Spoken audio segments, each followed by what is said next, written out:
Rabbi shrah li sadri wa yassir li amri wahlul 'uqdatam min lisani yafqahu qawli. Alhamdulillah.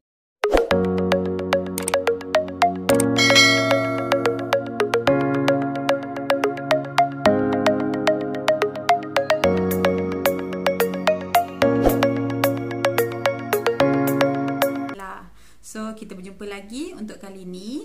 So, kali ini cikgu nak berkongsi dengan anda semua berkaitan dengan laluan lepasan SPM. Adakah aku mampu capai ataupun tidak?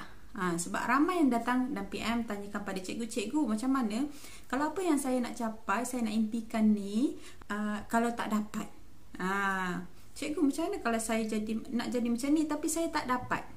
Okey. Sedangkan result SPM pun masih belum keluar. Ini kan pula result UPU, betul tak? Okey, so sekarang ni, okey, inilah masanya untuk anda level bertawakal, level untuk berserah dan berusaha. Lagi satu aspek, iaitu doa dan solat hajat. Tambah ni bulan Ramadan, bulan yang mulia, bulan yang penuh keberkatan, bulan doa anda dimakbulkan. Percaya itu. Okey, tapi bercakap tentang apa yang kita nak capai ataupun tidak, kenapa kita letak target tapi saya nak dapat target tak capai. So, dia berkaitan dengan satu benda, iaitu apa yang kita nak adalah apa yang kita tahu, tapi apa yang kita dapat adalah apa yang Allah tahu. Okey, ingat, saya ulang balik. Apa yang kita nak adalah apa yang kita tahu, tapi apa yang kita dapat adalah apa yang Allah tahu. So, sekarang ni, apa yang kita tahu, kita nak bagikan ianya dengan apa yang kita dapat. Biar selari. Okey, walaupun agak payah nak buat, tapi biar selari. So, macam mana kita nak bagi selari?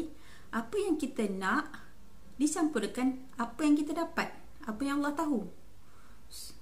Pening lagi? Tak faham? Okey, macam ni. Okey, contohnya lah, kita nak dapatkan duit RM10 hari ni. Kita berniaga nak dapatkan duit RM10 hari ni. Okey, yang tu kita nak. Kita tahu tak kita akan dapat RM10? Tak tahu. Tapi apa yang kita boleh buat? Kita usahakan untuk dapat. Kita cari orang sampai cukup RM10, target cukup dapat. Sama juga kalau macam, okay, katalah SPM, katalah benda yang kita dah usahakan dah. So, usahakan lagi. Selagi ada masa, selagi tu akan ada peluang dan usaha. Macam cikgu pesan lah. Okey, usaha tu bukan hanya pada baca jawab peksa, jawab exam, tapi usaha tu adalah datang juga daripada doa. Dan doa tu bukan hanya pada doa pada diri kita. Pastikan doa pada kawan baik kita, pada orang lain juga. Kawan-kawan yang satu batch kita dan juga kawan-kawan satu Malaysia yang ambil SPM tahun ni. Itu yang pertama. Dan doa ni yang kedua adalah dapatkan doa daripada orang lain untuk kita. Minta kawan-kawan untuk doakan untuk kita juga. Minta mak ayah doakan untuk kita juga. Minta guru-guru untuk doakan untuk kita juga. Sebab tu adalah salah satu kelebihan dan dalam untuk anda berusaha untuk dapatkan keputusan yang cemerlang. Okey, so alhamdulillah bila tiba keluar result, alhamdulillah result awak memang cemerlang, dek kerana usaha belajar exam betul-betul dengan campur dengan doa, usaha dan tawakal. Tapi ada juga keadaan bila dah result cemerlang tapi tak dapat pula program ataupun kos-kos yang kita nak. So, macam mana cikgu? Saya nak buat apa kalau saya tak dapat kos-kos atau program yang kita nak? Contohnya, saya nak jadi doktor tapi dapat offer jadi farmasi je. Saya nak jadi engineer tapi dapat jadi cikgu. Okey. So, bila bercakap tentang peluang belajar, okey, dia ada dua benda. Okey. Yang pertama, awak pilih ataupun awak merasa diri terpilih. Okey, yang pertama, dua-dua akan buat kita happy Yang pertama, bila kita rasa kita boleh pilih.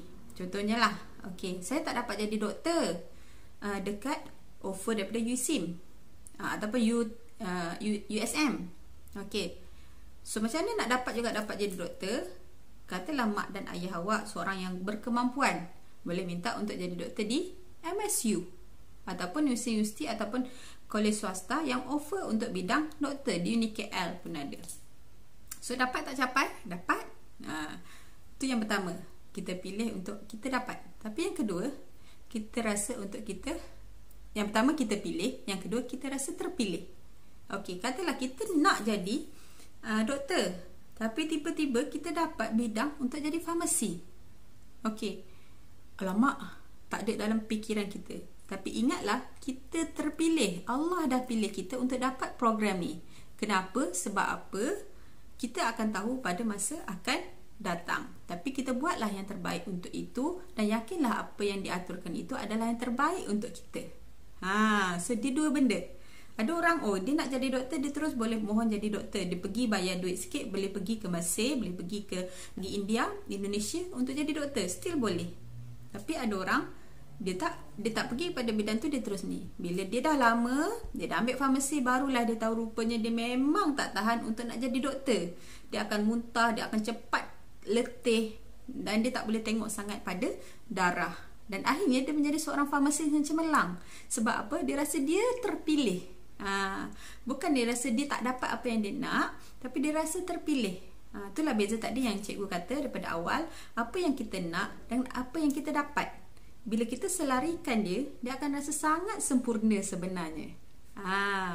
Sebab kalau kita rasa benda tu tak baik, bila kita rasa kita tak cukup, bila kita rasa kita dapat ni yang bukan yang kita nak, kita akan belajar dalam keadaan kita tidak puas hati. Kita akan buat sesuatu dengan keadaan sambil lewa. Kita akan rasa macam menyalahkan orang lain dan menyalahkan sekeliling. Mulalah mak ayah aku yang suruh masuk pula bidang ni, kakak aku yang daftarkan. So bila kita disebabkan benda lain, kita nak bergerak payah. Macam satu kereta, kalau kereta tu enjin dia elok, kita start time kan, start kereta, so kita enjin dia elok, okey je, so kita akan jalan lagi senang. Cuba kalau kereta tu enjin tak okey, mati, orang lain tolak, dah lah orang yang tolak pun letih, dan awak yang nak bergerak ni pun akan rasa sangat-sangatlah payah. Okey, so sedikit sebanyak cikgu kongsikan untuk manfaat untuk semua. Thank you so much. Assalamualaikum warahmatullahi wabarakatuh.